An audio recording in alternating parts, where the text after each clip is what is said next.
ਤੇ ਬਹੁਤ ਹੀ ਪਿਆਰ ਨਾਲ ਮੈਂ ਇਹਨਾਂ ਨੂੰ ਮਾਈਕ ਪੇਸ਼ ਕਰ ਰਿਹਾ ਜਨਾਬ ਇਜਾਜ਼ ਬਖਸ਼ੀ।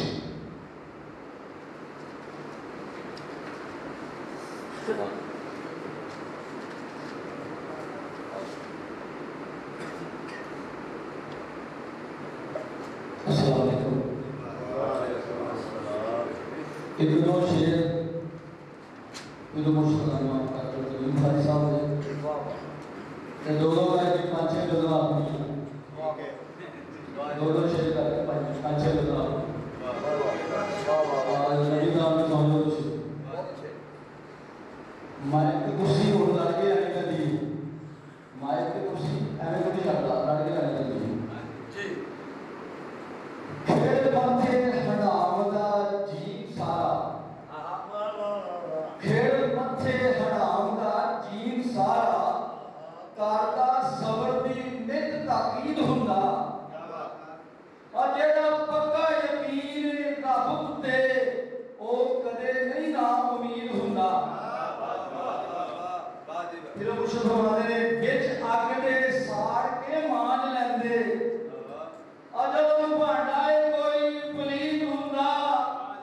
तोबा नेड़े है उस नूं लै आउंदी तोबा नेड़े है उस नूं लै आउंदी जेड़ा हक तो बहुत बरीन हुंदा ते बिन मुश्का राज नहीं फाश हुंदा बिन मुश्का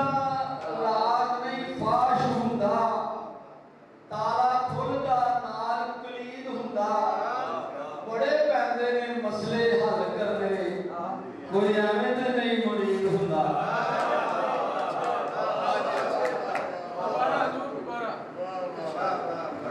बिन मुश्का राज नहीं फाश हुंदा ताला खुलदा नाल कलीद हुंदा बड़े पैंदे ने मसले हल करने कोई एवें ते नहीं मुरीद हुंदा। शेर को काबिल और कापेगा वेखे जेड़ा भी यार नो विच सुफने वेखे जेड़ा भी यार नो विच सुफने हर किसे दा इहो बयान हुंदा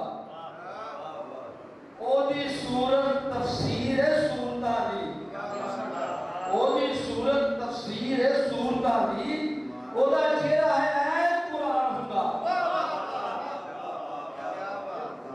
खेल उठदा फार्मूला देखो फार्मूला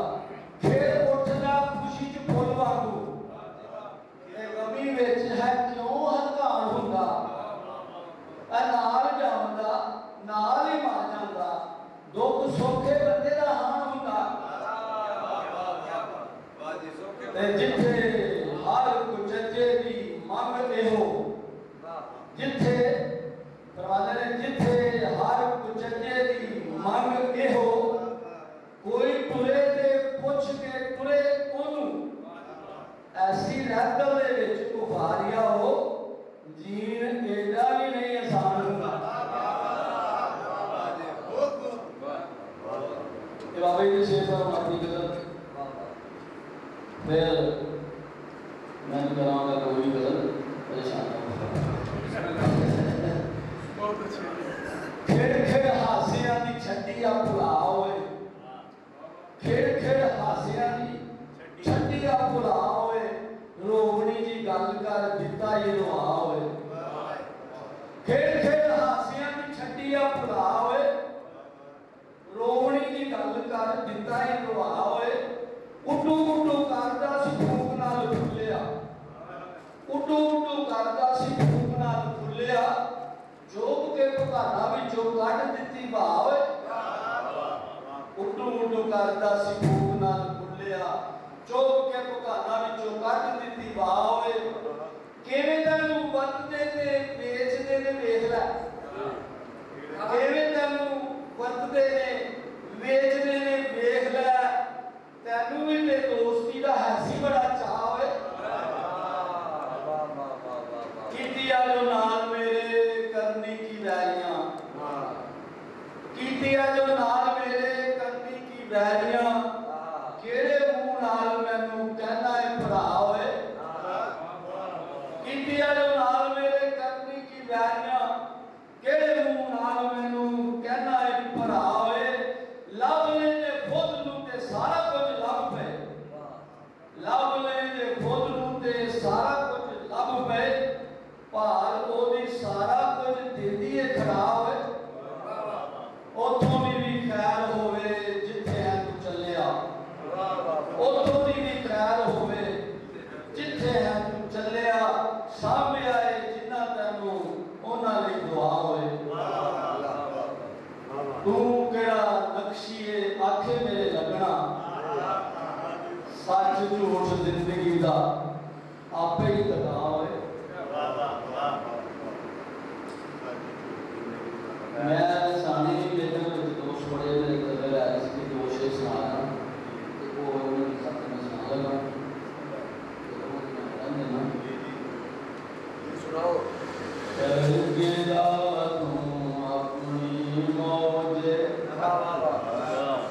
करके जा तू अपनी मौजे दिल पे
ਪੁਰਾਣੀ ਮਾਸੀ ਨੂੰ ਛੇੜਿਆ ਕਬਰ ਨੂੰ